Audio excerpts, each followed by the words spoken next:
Bismillahirrahmanirrahim. Assalamualaikum warahmatullahi wabarakatuh. Pertama-tama saya menyapa kepada saudara-saudara kita sebangsa dan setanah air di forum diaspora yang ada di seluruh wilayah penjuru bumi, ya, di Australia, di Amerika, di Inggris, di Malaysia, dan di berbagai belahan bumi lainnya. Alhamdulillah kita meskipun dipisahkan posisinya, tapi kita punya suasana kebatinan yang sama, yakni kita peduli terhadap bangsa kita, negeri kita, dan tentu saja tempat di mana kita lahir dan dibesarkan, kita ingin menyelamatkannya, baik untuk periode di saat kita hadir berdiri di sini, maupun untuk periode generasi kita selanjutnya. Yang kedua, selamat datang juga kepada seluruh pengabang, rekan-rekan aktivis, para advokat, juga para tokoh, yang hari ini hadir langsung secara offline.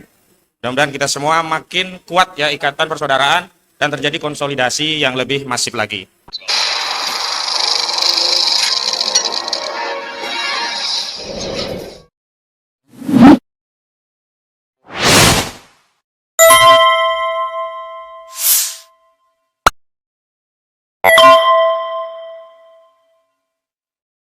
Baik, ada beberapa hal yang ingin kami sampaikan. Yang pertama, insya Allah pada hari Senin, tanggal 7 Juli 2024, oh ya sorry, saya tambah satu, kurang lengkap ya, 2024 ditambah satu, yakni 2025, kita akan datang ke Polda Metro Jaya untuk memberikan informasi tentang sikap kita, kenapa pada undangan klarifikasi sebelumnya tidak hadir, dan kenapa ada undangan klarifikasi disampaikan lagi kepada kami, dan seluruh pihak yang diundang akan dihadirkan.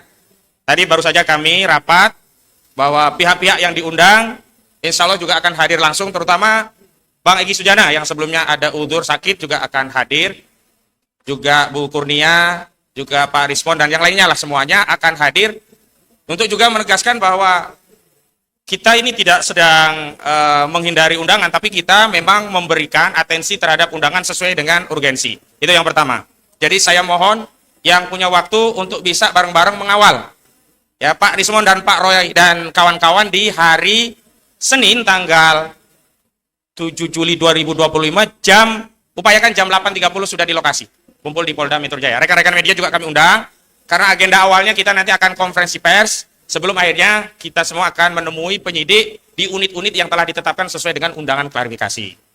Yang kedua, ini juga syukur kita kepada Allah Subhanahu wa taala, dan ini kita apresiasi kepada TPUA terutama yang dipimpin oleh Bang Egy, yang suratnya juga dikirimkan secara resmi oleh Bang Rizal Fadilah dan Bang Azam Khan, karena pada hari Rabunya tanggal 9 Juli 2025 kita mendapatkan undangan gelar perkara khusus yang sebelumnya dimohonkan berdasarkan ketentuan pasal 31 dan pasal 35 Perkapolri nomor 6 tahun 2019. Jadi memang saya juga perlu berikan penjelasan, sebelumnya memang undangannya untuk hari Kamis yang lalu, tetapi di reschedule oleh pihak Biro Wasidik Barreskrim Mabes Polri, dan alhamdulillah di poin 3 pada surat undangan gelar perkara khusus itu TPUA mendapatkan keleluasaan dari Biro Wasidik untuk hadir dan membawa pihak-pihak yang diperlukan dalam proses gelar perkara khusus. Kita juga mengharapkan semua nanti ikut ngawal ya. Jadi kita pengawalan minggu depan itu ada 2 hari. Hari Seninnya pengawalan pemeriksaan di Polda Metro Jaya, ya. Hari Rabunya mengawal untuk pelaksanaan gelar perkara khusus di Barreskrim Mabes Polri. Gelar perkara khusus terkait hasil penyelidikan Barreskrim Mabes Polri yang terakhir menyampaikan penghentian kasus penyelidikan terhadap dugaan ijazah palsu yang dilaporkan oleh TPUA. Jadi kita berharap temuan-temuan baru, juga fakta-fakta baru termasuk bukti-bukti dan keterangan ahli yang sebelumnya belum dipertimbangkan oleh pihak Barreskrim ini kita sodorkan ulang dan akan membuat keputusan yang diupdate ya. Karena apa? Karena ada tambahan data, fakta, dan keterangan-keterangan ahli yang akan disampaikan. Nah, di luar itu saya ingin menyampaikan terima kasih kepada seluruh pihak yang telah mendukung perjuangan Pak Roy Suryo dan kawan-kawan, dan kami tegaskan ini bukan perjuangan pribadi, tapi perjuangan Pak Roy demi bangsanya, negaranya, demi membersihkan legasi sejarah bangsa Indonesia dari tuduhan pernah dipimpin seorang presiden berijazah palsu. Tadi saya setuju dengan statement Bang Salamet Ginting, ya kalau memang palsu ungkap saja, lebih baik mengungkap palsu tidak perlu disembunyikan, itu akan lebih mudah ya membersihkan legasi bangsa kita, ketimbang terus mengubur kepalsuan ini tanpa kejelasan. Nah, saya juga harapkan pihak-pihak yang punya urusan dan mengerti, terutama melihat, mengalami, mendengar sendiri kasus ini untuk bicara.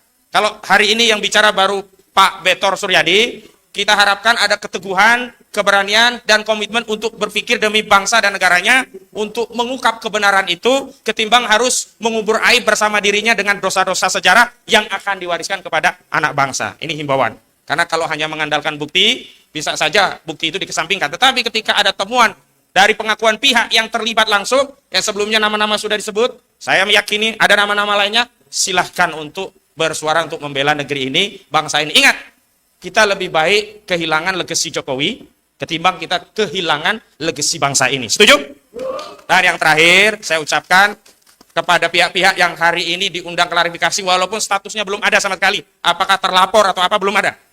Saya himbau, saya beri nasihat untuk meneguhkan komitmen, dan ini adalah perjuangan, bukan hanya rakyat, perjuangan kita, dan terutama ada orang-orang yang dipilih untuk mengambil peran dalam perjuangan lebih besar, dan tentu saja dengan kompensasi pahala yang lebih besar, tetapi setiap kompensasi pahala yang lebih besar akan berbanding lurus dengan beban yang lebih besar.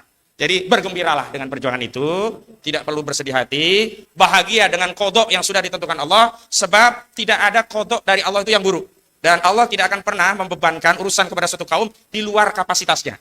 Jadi Allah yang maha tahu, maha mengerti kapasitasnya, maha ya membuat skenario terbaik, maha baik takdirnya. Jadi jangan ada praduga, jangan ada suuzon, jangan ngarang takdir sendiri. Ya, maksudnya apa? Jangan berpraduga kalau begini nanti saya akan dipenjara, itu ngarang takdir sendiri. Padahal yang menentukan takdir kita, penanya ini sudah ditulis oleh Allah Subhanahu wa taala jauh sebelum ruh itu ditiupkan kepada kita. Jadi tidak perlu khawatir, tidak perlu cemas, jalani dengan keikhlasan, bahkan bahagia karena diberi beban yang lebih besar, artinya akan ada kompensasi yang besar.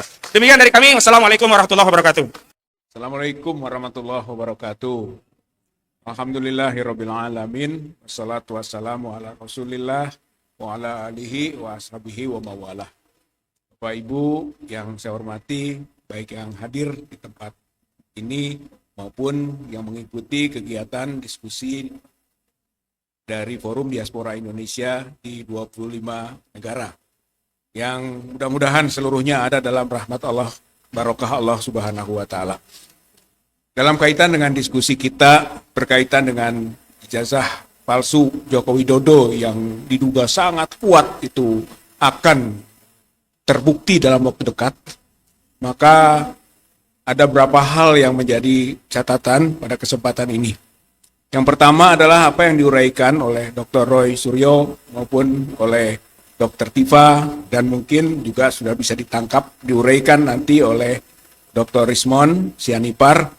Itu seluruhnya sudah kita kompilasikan dan sudah kita laporkan dalam bentuk dokumen hukum ke pihak Barreskrim Mabes Polri. Jadi itu semuanya sudah masuk. Dengan dasar itulah maka diproses melalui surat perintah penyelidikan.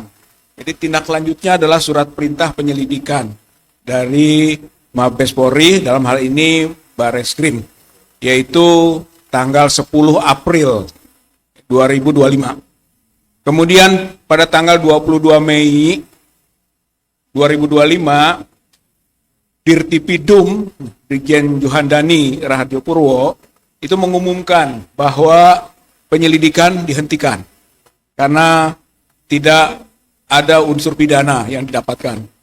Tentu itu sangat mengejutkan, dan bagi TPUA yang melaporkan atau mengadukan dalam kapasitas pengaduan masyarakat, itu hal yang tidak benar, gitu kan, dan hal yang melanggar hukum. Maka kita mengajukan keberatan pada tanggal 26 Mei 2025. Diajukan keberatan. Keberatannya itu dengan berbagai argumen hukum. Gitu kan. Bahkan kemudian didesak agar ada gelar perkara ulang. Karena gelar perkara yang dilakukan pada waktu awal dan menetapkan penghentian penyelidikan itu adalah gelar perkara yang cacat hukum. Nah, gelar perkara ulang itu terminologinya adalah yang disebut dengan gelar perkara khusus. Dan ternyata dalam proses berikutnya gelar perkara khusus itu dikabulkan. Saya kira keberatan kita itu yang menyatakan dengan berbagai alasan hukum yang kita kemukakan itu dinilai benar. Sebab kalau tidak dinilai benar, dia akan tetap berjalan proses penghentian. Tapi ini tidak, yaitu gelar perkara khusus dikabulkan tanggal 3 Juli yang lalu, yang kemudian ditunda tanggal 9 Juli 2025 yang akan datang. Dengan gelar perkara khusus inilah, sekarang kita punya harapan. Apa-apa yang telah disampaikan oleh para ahli, bukti-bukti yang sudah kita masukkan, kita akan bongkar dan berikan, serta kita debatkan di sana. Dan apa-apa yang telah dia kemukakan dalam bentuk alasan-alasan sehingga dihentikan penyelidikan, kita buktikan tidak benar. Yang ujungnya adalah kita akan buktikan bahwa ijazah Joko Widodo palsu. Nanti pada waktu gelar perkara khusus. Ini strategis. Ini kesempatan baik buat kita untuk menguji secara terbuka, objektif, transparan. Dengan semaksimal mungkin kita ajukan argumen-argumen sehingga rakyat Indonesia, bangsa Indonesia bisa tahu bahwa yang disebut dengan dugaan ijazah palsu Jokowi terbukti di forum itu, pada tahap itu, sehingga penyelidikan nanti naik ke penyidikan. Dari penyidikan diproses ke pengadilan.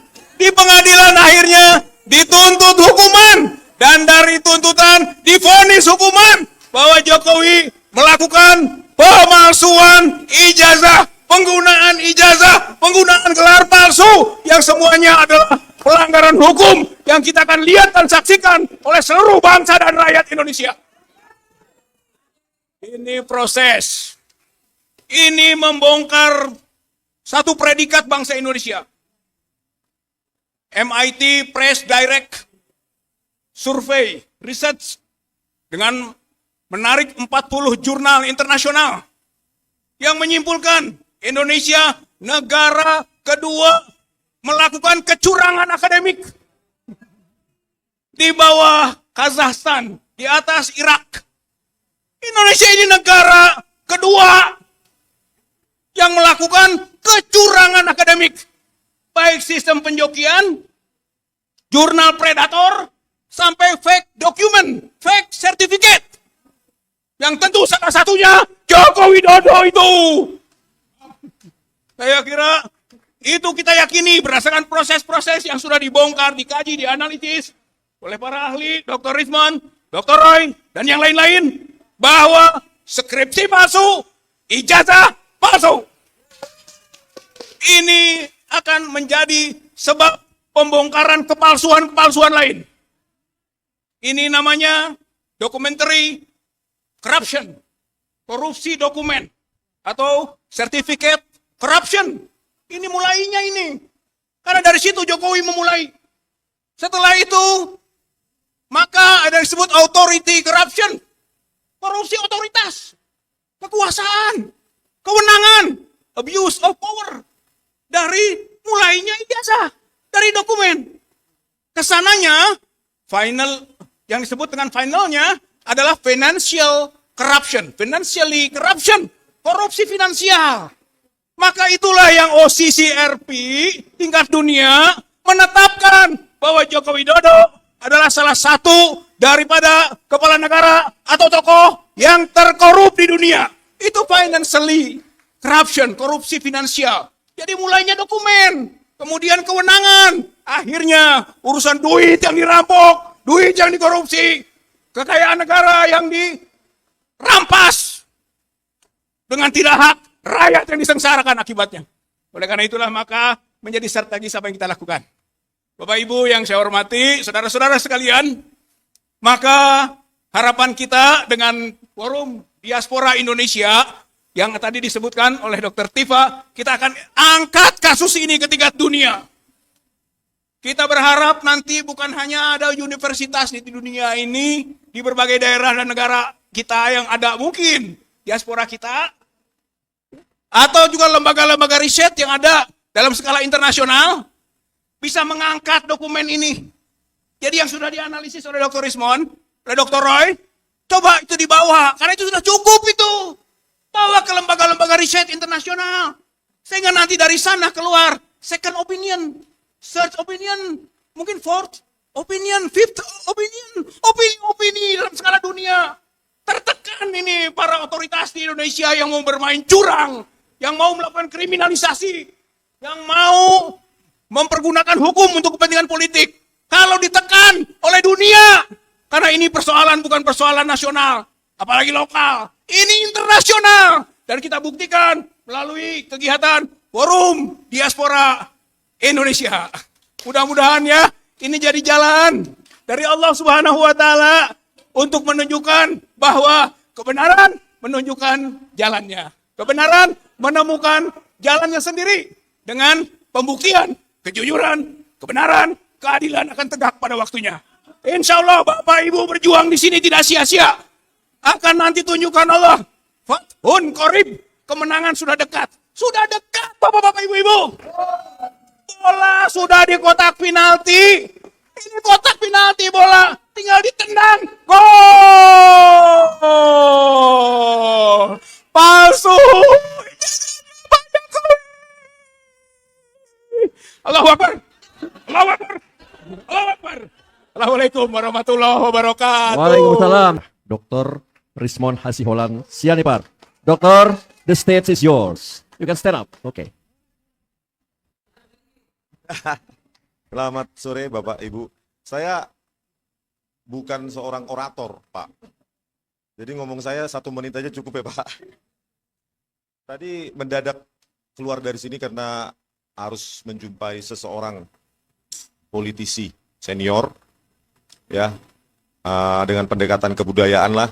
Terus informasi yang kita dapatkan adalah bahwa apa yang disampaikan Pak Betor Suryadi terkonfirmasi.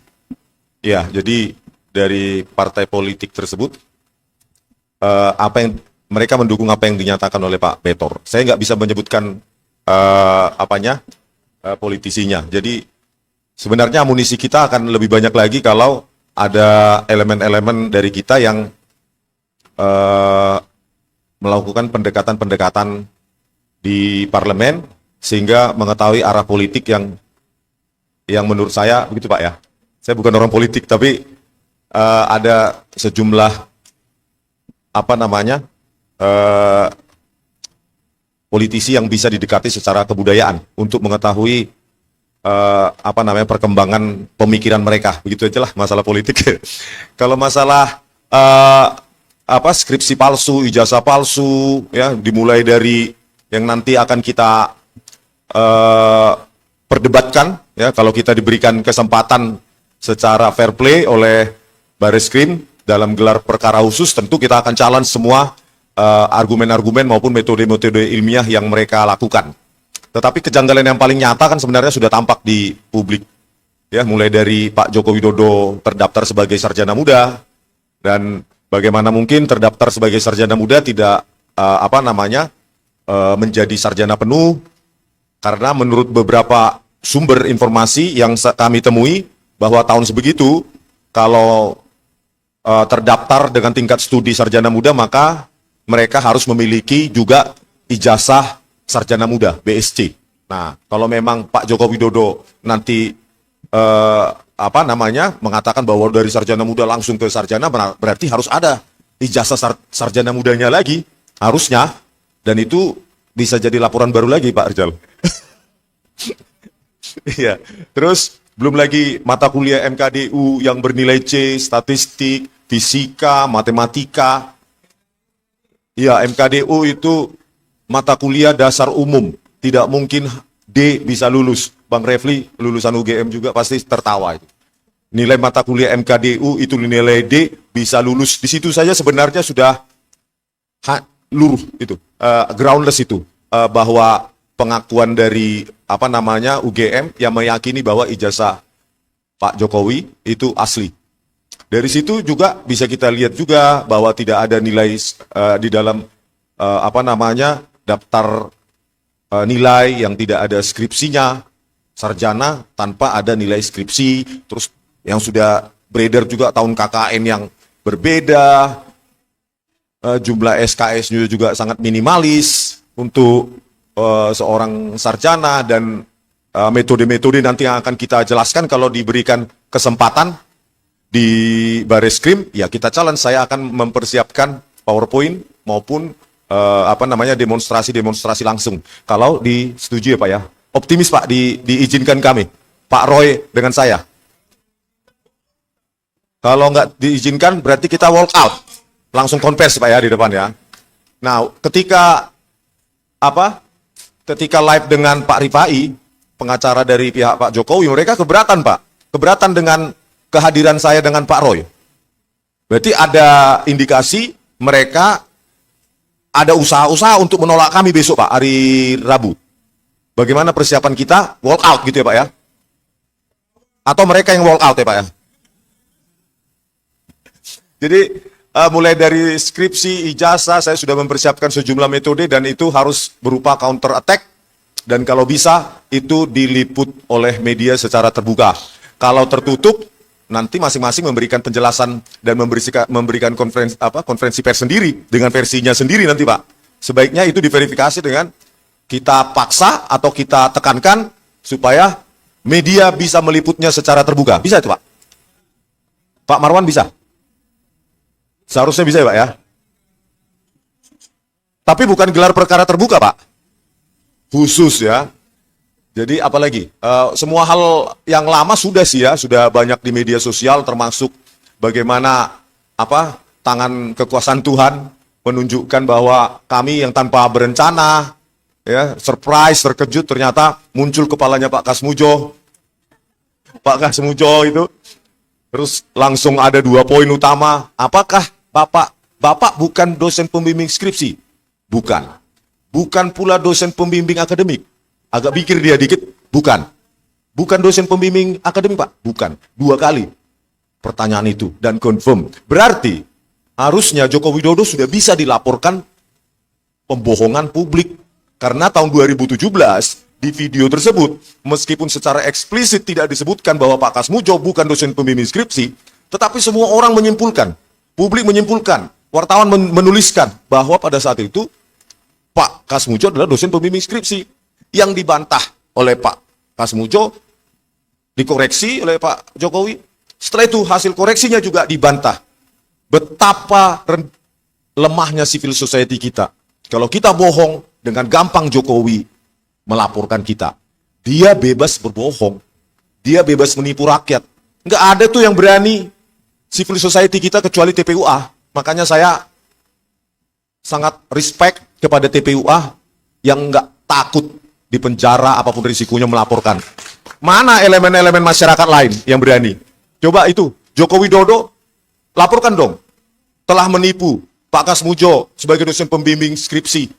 Setelah itu berubah lagi dosen pembimbing akademik dan dibantah oleh Pak Kasmujo. Itu video Pak Kasmujo kan bisa sebagai bukti bahwa Pak Jokowi itu berbohong. Mana elemen masyarakat lain? Apakah hanya TPUA yang berani di Indonesia ini? Ormas-ormas lain mana? Apakah sudah dapat tambang? Ya Pak. Iya mana? Backup dong kami, gitu loh. Kami kan berjuang bukan untuk Bu Tifa, Pak Roy, saya, Pak Rizal. Ini untuk kita semua. Coba bayangkan. Di backup dong kami, mana elemen-elemen masyarakat yang lain. Kok berdiam diri, tapi kalau Indonesia baik nanti tinggal panen. Begitu. Ya Pak Marwan, bisa ya Pak ya? Atau kita laporkan ke DPR Pak? Loh, kan tahun 2017 Pak Jokowi kan sedang menjadi presiden. Apa nggak ada pasal kebohongan untuk seorang presiden? Yang ahli hukum kan banyak ini Pak. Kalau saya kan ahli di lapangan aja. Terus apa lagi? Ya, intinya metodologi ya akan kita challenge karena pada saat ditampilkan oleh Dirtipidum ada 6 dokumen sekaligus yang ditampilkan tetapi usianya sama tapi warna kertas berbeda. Itu penjelasannya apa? Penjelasannya harus saintifik dong. Ya. Kenapa kita melakukan digital forensik? Karena kita tidak bisa menyita. Kalau saya bisa menyita itu skripsi saya ambil dari UGM, ya saya biaya sendiri untuk di Serpong sana, di uji lab. Karena kita tidak bisa menyita, terpaksa kita belajar mempelajari pola di dalam digital forensik itu. Karena kita tidak bisa menyita. Sama seperti kenapa bisa kita ilmuwan misalnya bisa mengatakan bahwa bumi itu bulat? Karena polanya bulat, meskipun kita tidak pernah mengitari bumi, terus membuktikan sendiri bulat. Tetapi itulah ilmuwan, bahwa dari skripsi yang secara teknologi, perkembangan atau evolusi teknologi itu melawan hukum waktu, hukum alam, maka itu bisa dipastikan itu palsu, skripsi palsu, ya Pak, preteksnya skripsi palsu pasti ijazah palsu. Makanya kalau kita bisa sita itu pinjam sama Bu Rektor, Bu, bisa nggak pinjam skripsinya? Selesai itu, saya bawa aja. Ada punya teman peneliti di Serpong, tolong bro, teliti ini beda usia kertas antara lembar pengesahan skripsi dengan prakata dan setelahnya. 1 minggu jadi Pak. Tapi karena kita tidak punya kewenangan untuk menyita, maka kita lakukan cara lain. Dan waktu saya dan istri mengunjungi perpustakaan Fakultas Kehutanan UGM, ya kami cuma dikasih 5 menit dan ditunggui begini. Bentar ya Pak. Udah Pak.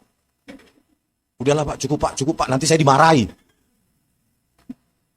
Dan ketika datang lagi ke Jogja kemarin untuk meminta rilis video pertemuan tanggal 15 April 2025 yang sangat monumental itu Pak. Satu pun pejabat UGM tidak ada yang berani mengeluarkan statement, tanggapan, apalagi menjumpai. Jadi berapa jam saya menunggui di Humas UGM? 3 jam, 2-3 jam. Orangnya ada di tempat, koordinator Humas UGM, nggak berani keluar. Mungkin kalau sampai sore, nggak berani juga dia keluar itu, Pak. Pertanyaan kenapa nggak berani kalau memang jujur, kalau memang mereka bisa memastikan dokumen-dokumen yang ada itu adalah memastikan bahwa Jokowi alumni UGM. Nah, ketakutan itu, kepengecutan mereka itu semakin meyakinkan saya bahwa Jokowi bukan alumni UGM. Pak Jokowi, Anda bukan alumni UGM. Mengaku saja lah Pak. Kalau saya pribadi saya maafkan Bapak, tapi nggak tahu rakyat yang lain. Ya. Kalau saya pribadi, saya secara pribadi. Tapi banyak rakyat mungkin berpandangan berbeda.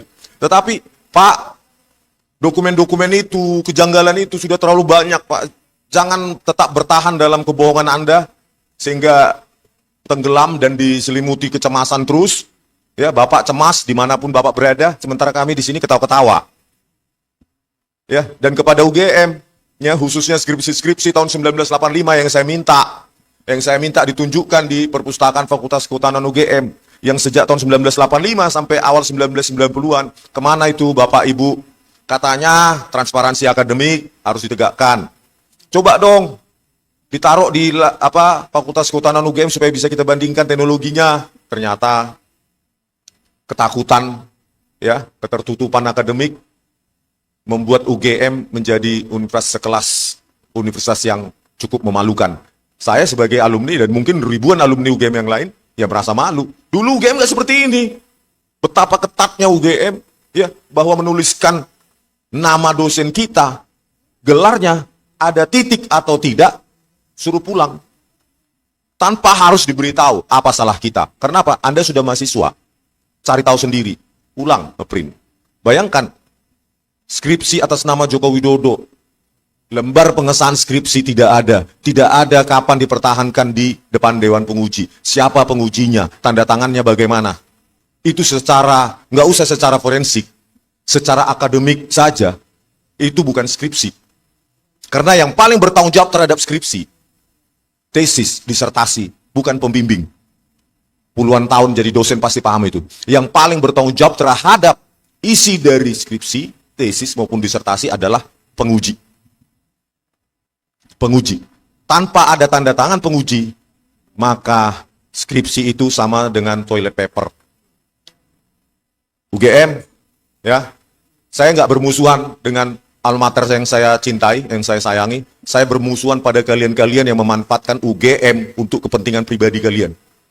Ya, saya bermusuhan pada kalian, ya, karena nanti ada relagama, ya, sejumlah alumni Gajah Mada juga yang akan membuat gerakan-gerakan yang setuju dengan pendapat saya. Kami tidak ingin UGM yang kami cintai, yang kami saksikan bagaimana dosen-dosen kami mendidik kami dengan hidup kesederhanaan, dalam kesederhanaan, yang cinta pada integritas akademik. Kalian coreng Profesor Ova Emilia, wakil rektor, apa itu, Wening, Udasmoro, dan lainnya yang mewakili UGM sekarang, kalau tidak bisa kalian tunjukkan dokumen-dokumen yang membuktikan atau mematahkan argumen kami, dan membuktikan bahwa Pak Jokowi adalah lulusan UGM, terbuka, maka lebih baik mundur. Mundur, Bu Ova Emilia, mundur, Bu. Ya, karena apa? Sebenarnya Joko Widodo akan runtuh dengan sendirinya kalau UGM jujur. Runtuh. Makanya saya bilang, setelah dari Jakarta ini saya akan sebulan, tiap hari saya akan mendatangi UGM. Karena akar masalah adalah di UGM. UGM, Bu, jangan menjadi universitas penipu. Tidak ada satupun skripsi di UGM yang tanpa ada tanda tangan penguji. Ayolah, Bu Ova Emilia, kembalikan alma mater kita, kebanggaan kita, menjadi universitas yang bermartabat lagi. Ya, jangan hanya karena Joko Widodo, semua aturan birokrasi atau aturan akademik kalian langgar. Sayangi alma matermu, ingat Bu Ova Emilia bagaimana Anda dididik dengan dosen-dosen Anda dulu di kedokteran gigi ya, kedokteran gigi.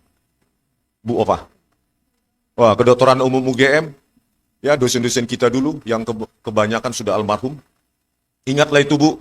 Ya, jangan Bu Ova, jangan memakai seseorang yang sekarang menjabat komisaris padahal dia bukan lulusan UGM, ya. Dia cuma lulusan Ruko University 3 lantai. Bagaimana itu menjadi pembela UGM yang paling die hard? Kan konyol. UGM punya orang-orang pintar. Skripsi itu Bu Ova kasih ke Fakultas Teknik Elektro, selesai 1 hari mereka simpulkan itu bodong. Ayo libatkan ahli-ahli dari UGM sebelum nama UGM hancur. Ya, jangan libatkan lagi itu die hard Jokowi, relawan-relawan Jokowi ya, Projo lah, apalagi itu Joman lah, apalagi itu sedulur Jokowi lah. Memangnya UGM nggak bisa membela dirinya sendiri ya? Ya, masa cuma Sylvester Stallone yang lulusan Ruko University menjadi die hard pembela pembela UGM sih? Dia bukan alumni UGM. Siapa lagi itu? Pitra Romadoni bukan alumni UGM. Andi Aswan bukan alumni UGM. Ya, kami tahu aturan akademik yang dijunjung tinggi di UGM, sehingga kami sangat yakin UGM bermain, maksud saya pengurus UGM bermain di sini. Pasti itu. Karena kami ya lahir dari rahim UGM. Kami paham aturan UGM yang sangat ketat. Kalau Sylvester ya nggak tahu. Sylvester tahunya bagaimana menjilat supaya jadi komisaris. Sama seperti Ade Armando yang sekarang jadi komisaris PLN. Yang dengan enteng dia di YouTube-nya mengatakan saya dungu. Ade Armando, kau bisa menjadi penjilat Jokowi, tapi jangan sekali-sekali mengatakan saya dungu. Saya masih bermartabat, saya tidak membuat video yang mendungu-dungukan Anda. Karena kalau saya buat itu, saya sama rendahnya seperti Anda. Ya. Sejumlah kali ada orang yang menawarkan komisaris lah, jabatan inilah ke email saya. Saya bilang, prep. Makan tuh jabatan. Kalau malam ini saya mati, besok mati, biarkanlah saya mati bukan menjadi seorang penjilat seperti Anda, Ade Armando. Terima kasih. Pak Roman, silakan Pak. Ya, ya.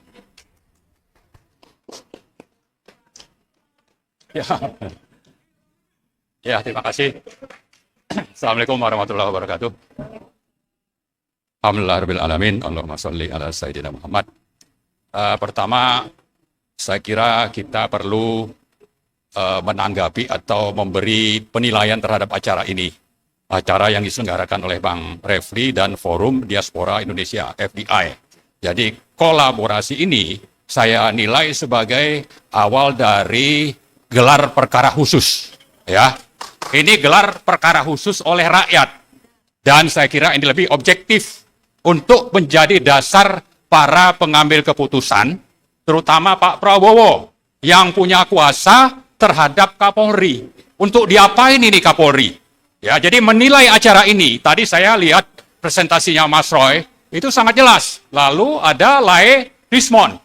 Ini sesuatu yang tidak terbantahkan. Jadi karena itu, tidak ada alasan, seandainya pun nanti mau tertutup, ya. Kalau memang mau gelar perkara khusus, lakukanlah terbuka. lakukanlah sesuai dengan aturan main hukum, yaitu pro justisia. Jadi ini satu hal. Kemudian yang kedua, kita sebetulnya kalau bicara ijazah palsu ini mirip-mirip dengan yang terjadi di PIK 2. Apa yang dilakukan oleh orang-orang di level kedua dari Pak Prabowo itu bukan berupaya untuk membongkar kejahatan. Nah, sama juga ini yang dilakukan Polri ini, saya nilai bukan untuk bagaimana keadilan atau hukum ditegakkan. Kalau kita lihat Undang-Undang Polri nomor 2 2002, itu kan ada 3 tugas pokok: memelihara keamanan dan ketertiban masyarakat. Kemudian yang kedua, menegakkan hukum. Yang ketiga, melindungi masyarakat kita ini. Nah, apa yang dilakukan oleh Polri? Apakah sudah menegakkan hukum? Ya, karena itu saya anggap Polri itu bagian dari Jokowi yang pimpinannya itu harus segera diganti oleh Prabowo. Kenapa? Karena dia tidak menjalankan hukum, tugas pokoknya sesuai dengan Undang-Undang Polri, terutama terkait kasus ini secara pro justisia. Jadi Polri-nya sendiri memang menjadi masalah bagi kita untuk bagaimana hukum atau asli tidaknya ijazah Jokowi itu bisa terungkap. Kenapa? Karena memang tadi yang terjadi adalah bagaimana Polri itu berada memihak untuk melindungi bagaimana supaya kejahatan Jokowi ini bisa ditutupi, yaitu terutama dari sisi kepalsuan ijazah. Kemudian yang ketiga, kalau kita bicara Polri, misalnya terkait dengan penegakan hukum, bicara tentang bahwa Polri ini sebetulnya sudah menjadi bagian dari konspirasi yang di bawah kendali Jokowi. Sementara kalau bicara ijazah palsu, menurut KUHP 263, ini adalah delik pidana yang ancamannya itu 6 tahun, 7 tahun.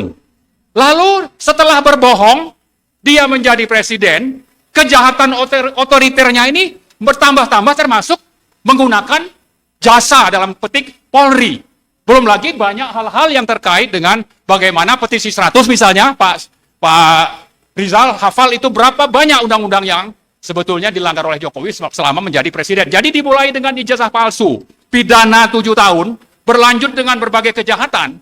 Ya, ini kan sudah bisa sebetulnya kita menganggap Polri ini berkonspirasi, kolaborasi dengan Jokowi melakukan kejahatan. Termasuk bagaimana Polri itu bekerja untuk aguan misalnya, atau berbagai hal lain. Jadi karena itu, kita memang harus menyadari yang kita hadapi itu bukan cuma Jokowi, ini satu orang. Yang lain itu adalah Polri yang memang bagian dari konspirasi jahat. Jahat bukan cuma pidana ijazah, tapi berbagai kejahatan lain yang kita saya kira sudah banyak paham dan banyak sudah mengumpulkan bukti-bukti. Nah, jadi karena itu, saya kira yang mendesak untuk kita lanjutkan adalah bagaimana proses pro justisia, terutama melalui yang namanya gelar perkara khusus itu bisa terlaksana dengan benar. Dan untuk itu, ada beberapa lembaga yang kita ketuk pintu hatinya untuk juga bersuara. Salah satunya itu adalah partai. Saya mengasumsikan Bitor itu hanya orang di bawah dan tidak terlibat dalam pengambilan keputusan waktu pencapresan Jokowi misalnya. Jadi bisa saja Jokowi, PDIP itu tidak paham atau tidak tahu bahwa ini ijazahnya palsu. Tapi cukup banyak sepertinya partai-partai lain itu tertipu. Ya, karena tidak tahu di awal bahwa sebetulnya ijazahnya bermasalah. Ini sama kasusnya dengan Prabowo tertipu oleh Fufu Fafa yang justru melakukan hate speech, ya, menjelek-jelekan keluarga Prabowo. Tapi itu terungkapkan setelah ada pencalonan presiden dan wakil presiden. Jadi saya tadi memperhatikan apa yang disampaikan oleh Pak Slamet. Saya kira bisa saja partai tidak mau ya. Saya kira alasannya bisa saja partai dulu saya nggak tahu, sekarang sudah tahu bahwa ini penjahat sebetulnya. Saya tidak tahu kalau dulu itu dia berbohong, ijazahnya palsu, maka saya dukung. Tapi kalau sudah tahu dari awal, kan bisa begitu sebetulnya kasusnya. Jadi karena itu kita menghimbau ya. Satu, kepada Pak Prabowo, penjahat di Polri ini yang dipimpin oleh yang namanya Sigit Kapolri, itu harus segera diganti karena terlibat dalam proses kejahatan sistemik kriminal. Ya. Yang kedua, kita minta DPR juga menaruh perhatian dan melakukan sesuatu, termasuk PDIP. Ya, kalau sudah ditipu Jokowi, ya jangan diam saja, ya. Jadi partai-partai kita tuntut. Kemudian yang ketiga, kita mau supaya kampus-kampus bersuara untuk menegakkan martabat ya bangsa kita ini. Yang ini saya kira aib besar ya, bagaimana perguruan tinggi yang dihormati kok malah melakukan kejahatan dan justru tunduk kepada Jokowi misalnya seperti UGM. Nah, karena itu juga mungkin saya sepakat itu yang akan dilakukan oleh alumni, sudah menyatakan pernyataan sikap, dikasih ultimatum berapa hari. Ini supaya mundur saja itu yang namanya rektor dan semua pimpinan yang ada di atas yang membela ijazah Jokowi itu. Kemudian yang mana yang lain? Saya kira ormas-ormas ya, atau gerakan-gerakan dari mahasiswa dan sebagainya, mari kita bergabung bersama-sama untuk apa? Untuk supaya yang namanya gelar perkara khusus pro justisia ini bisa benar-benar terwujud dalam waktu dekat. Nah, terakhir sekali, saya kira kasus Gus Nur dan Bambang Tri, itu nomor perkara 529/2022. Itu karena memang presidennya masih Jokowi, kemudian MA-nya bisa diintervensi, maka tidak pernah terjadi proses pro justisia. Tidak pernah terjadi proses terbuka untuk menunjukkan bahwa ijazahnya itu palsu. Dan di sisi lain untuk melindungi bagaimana itu bisa dilaksanakan, pengadilan itu mengatakan bahwa ini bukan, tidak bisa, pengaduan tidak diterima. Yang tadi disebutkan oleh Bu Kurnia itu tentang no. Bahasa Belanda saya nggak tahu Pak Rizal. NO, ya no. Itu artinya bahwa memang pengadilan itu tunduk kepada keinginan Jokowi yang kebetulan waktu itu masih jadi presiden, maka tidak terjadi proses pembuktian, tapi di sisi lain dicari-cari kesalahan bahwa Bambang Tri itu melakukan podcast dengan Gus Nur untuk mengungkap ini tuntutan. Malah apa yang mereka lakukan itu jadi delik untuk mereka ditangkap dengan menyebar fitnah. Maka mereka dihukum 6 tahun. Nah, saya melihat kalau kita urut laporan dari TPUA Desember 2024, lalu diputus ini ijazahnya asli, bukan diputus, dinyatakan ya, tanggal 22 Mei, maka ini sama seperti tadi, NO. Ya kan, niatnya mau NO. Di sisi lain, tanggal 30 April, itu Jokowi datang ke Polda. Lalu setelah itu dipanggillah atau disebutlah tadi, ini menjadi saksi yang sekarang menjadi terlapor. Jadi ini sudah kasus Bambang Tri dan Gus Nur itu menjadi presiden, menjadi rujukan bagi polisi terutama ya, yang dulu itu bisa berjalan lancar, ini coba diambil langkah-langkah ini oleh Polri. Dulu lancar karena presidennya Jokowi. Presiden ini apakah akan dibiarkan oleh Prabowo? Presidennya kan sudah berganti. Ya kalau memang itu yang akan dilakukan oleh Prabowo, ya beliau ini hanya omong-omong saja kalau katanya mau menegakkan hukum dan keadilan, mau memberantas korupsi dan sebagainya dan sebagainya. Jadi dengan catatan bahwa bisa saja kasus Gus Nur nomor perkara 529 itu menjadi presiden untuk diterapkan ke teman-teman kita sepanjang polisi dibiarkan oleh Prabowo untuk menjalankan agenda Jokowi. Sebaliknya kita menuntut rakyat semua termasuk di kampus-kampus itu mari melawan. Ya, supaya presiden yang terjadi di Solo terhadap dua sahabat kita, Gus Nur dan Bambang Tri itu tidak terulang dengan mungkin baru 5. Jangan-jangan nanti bertambah, saya juga ditangkap. Ya kan? Pak Ismet misalnya ditangkap juga. Ini menyebar fitnah katanya, ini bisa saja kan? Tapi ini tidak akan pernah terjadi kalau Pak Prabowo peduli dan tidak sekedar omong-omong. Kemudian partai-partai juga peduli, tidak justru berada di dalam kubu dari kelompok yang dikendalikan Jokowi karena tersandra misalnya. Ya, saya kira itu mungkin yang ingin saya sampaikan. Mari kita sama-sama bersatu menyuarakan bahwa kita bekerja sedang untuk bagaimana hukum dan keadilan ditegakkan. Tidak ada kepentingan kita untuk dapat jabatan misalnya. Ya, Jokowi kalau memang kesatria, ya, dia minta maaf untuk ijazah palsu, mengaku, oke, kita terima. Tapi selain itu banyak kejahatan yang dilakukan, ini proses hukum harus tetap ditegakkan. Saya kira itu saja, terima kasih. Assalamualaikum warahmatullahi wabarakatuh. Waalaikumsalam warahmatullahi wabarakatuh. Terima kasih Pak Marwan Batubara. Bapak Ibu, sekarang waktunya tanya jawab. Ini dari Pak Roland di Jeddah, Arab Saudi. Nanyanya ke Dr. Tifa lagi, tapi lagi Oke, sholat. nggak apa-apa. Nanti aja yang Oke. Rismon mana? Dia ada Rismon? 2 pertanyaan ini. Ah, Bang Rismon. Jadi pertanyaan ditujukan kepada semua panelis, termasuk Abang. Langkah konkret apa? Ini dari Roland. Bang Rismon, Roland sini dari ada. Arab Saudi. Langkah konkret apa yang sedang dan akan dilakukan untuk menyeret Jokowi and the gang ke lembaga internasional? Apakah sama seperti yang dilakukan di Filipina ke ICC atau yang lainnya? Nah, silakan Bang Rismon. Nanti Dr. Tifa Ini juga kayaknya lebih melengkapi. ke Bu Tipa ini. Iya, iya. Posisi udah benar sini.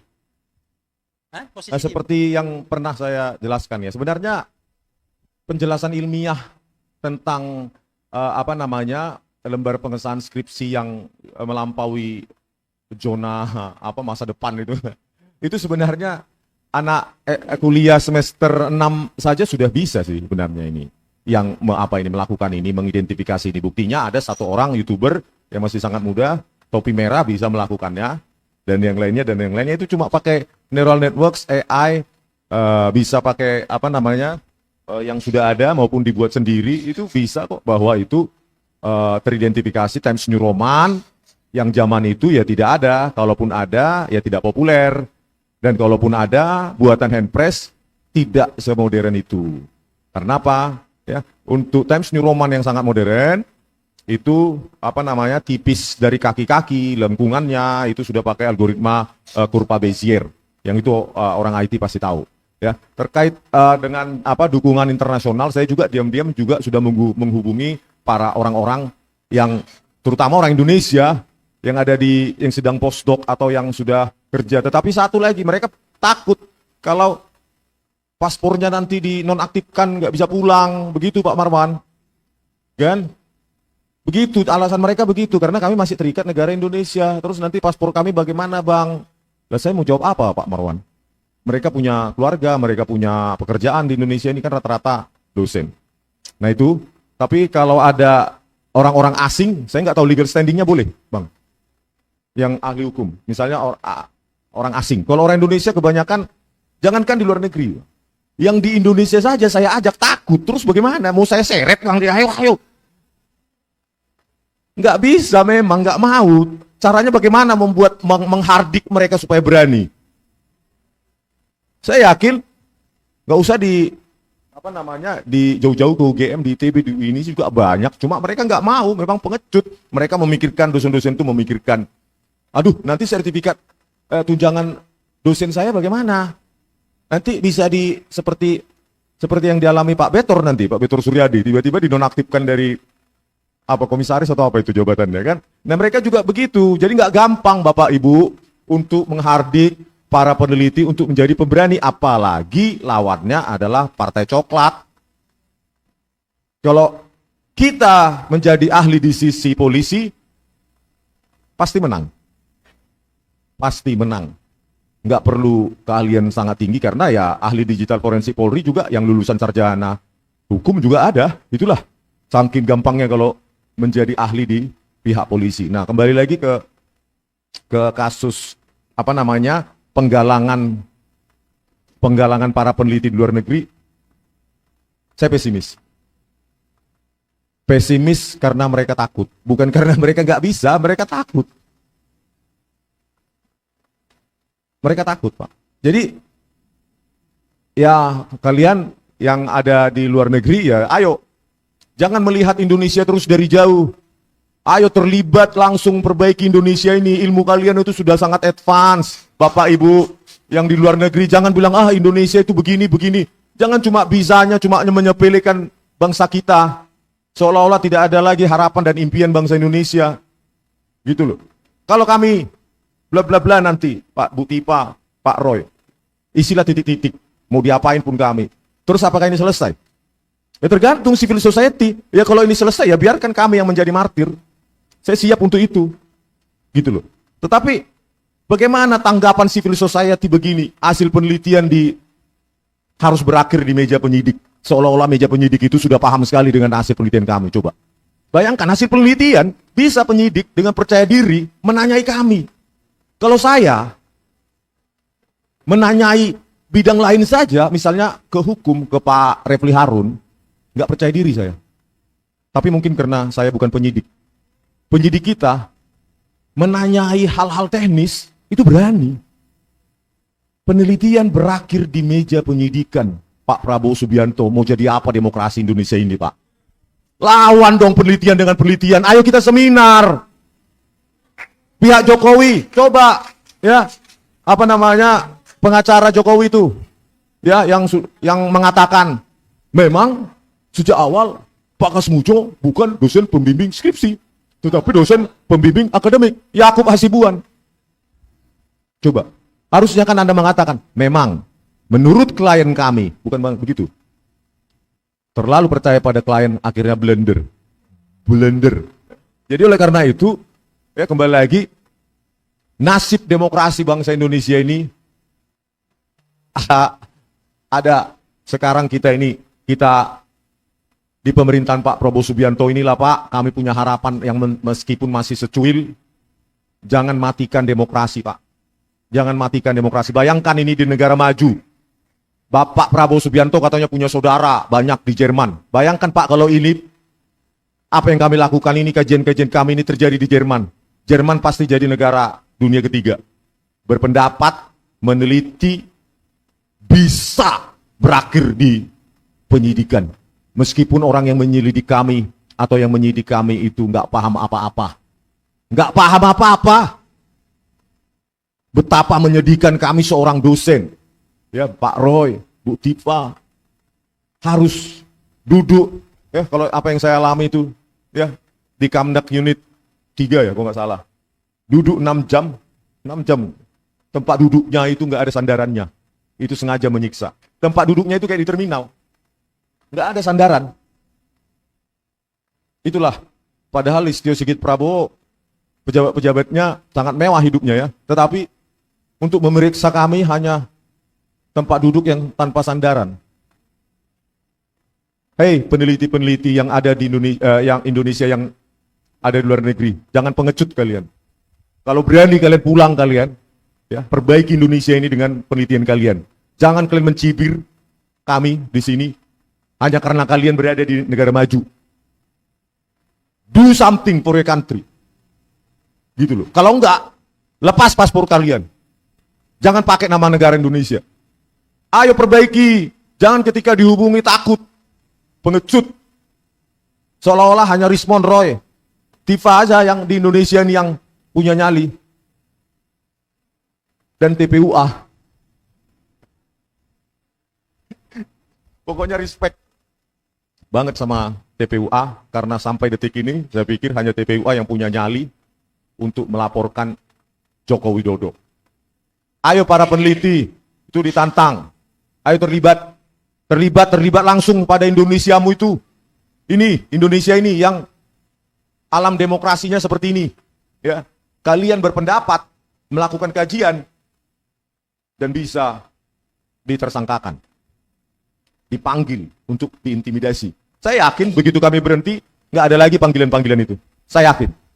Tapi kami menolak berhenti. Menolak Pak Listio Sigit Prabowo. Bagaimanapun 1000 kali kalian panggil kami tidak akan pernah berhenti. Kami punya hak untuk meneliti ijazah dan skripsi Jokowi. Kalian mau apa? Kami punya hak. Karena Joko Widodo, bukan hanya dulu, sekarang pun 30 juta per bulan pensiunnya. Kita biayain itu. Ya. Kalau nggak mau pensiun itu ya sudah, lepaskan. Untuk TPU aja. Gitu Pak ya. Makasih Pak. Hari Senin lusa, saya sudah membuat janji dengan seorang anggota DPR, ya saya pribadi ini, tapi untuk kegiatan kita, ya. Hari Senin tanggal 7 Juli jam 16.45, saya tidak boleh menyebut nama beliau, anggota DPR dari Komisi 1 yang membidangi luar negeri. Saya tadinya sendiri mau ke sana, yang diundang saya. Jam 16.45. Tapi kemudian saya ajak Dr. Tifa dan Dr. Tifa bersedia untuk bersama saya karena kami memang sama-sama dari Forum Diaspora Indonesia, untuk bicara setidaknya ini bagian dari ikhtiar. Karena kalau yang kami datangi atau yang mengundang kami adalah anggota DPR Komisi 1 yang membidangi salah satunya luar negeri, kan nyambung gitu kan. Nah nanti lewat beliau akan kami sampaikan aspirasi kita sama-sama, terutama kami yang dari Forum Diaspora Indonesia ini, ya. Itu bagian dari ikhtiar. Dan Dr. Tifa juga sebelumnya jam 2 siang akan ketemu dengan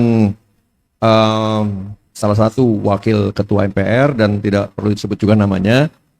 Habis dari beliau nanti sama-sama saya ke Komisi 1 di Gedung Nusantara, Gedung 3, lantai 6. Ini bagian dari ikhtiar dari kami selaku pengurus di Forum Diaspora Indonesia, dan kami bertanggung jawab untuk ini, berjuang bersama-sama dengan TPUA dan juga para aktivis yang luar biasa ini, tokoh-tokoh kita, semampu yang bisa kami lakukan. Baik, pertanyaan berikutnya dari Melbourne. Saya mau tanya nih, saya tujukan kepada siapapun lah, apakah panelis atau penanggap, mungkin nanti Pak Marwan atau Pak Rizal bisa juga ikut menjawab, bantu menjawab. Yang saya khawatirkan nih katanya, jika ujung-ujungnya ada kriminalisasi untuk kata dibilang sih Pak Rosyuryo CS dipenjarakan. Kami khawatir, kata mereka di sini. Nah, yang seperti ini pertanyaannya hampir sama, itu juga ada dari Jerman, dari Belanda, dari Timur Tengah. Ini serupa nih, dan beberapa teman di negara lainnya, Pak. Saya rangkum saja. Kekhawatiran mereka berarti berempati dan bersimpati dengan kita nih, Pak Rizal. Ya, mereka khawatir karena katanya kalau nggak ada Dr. Rosyuryo CS dan sebagainya, siapa yang mau berjuang gitu. Begitu ininya pertanyaan. Saya hanya menyampaikan saja ya.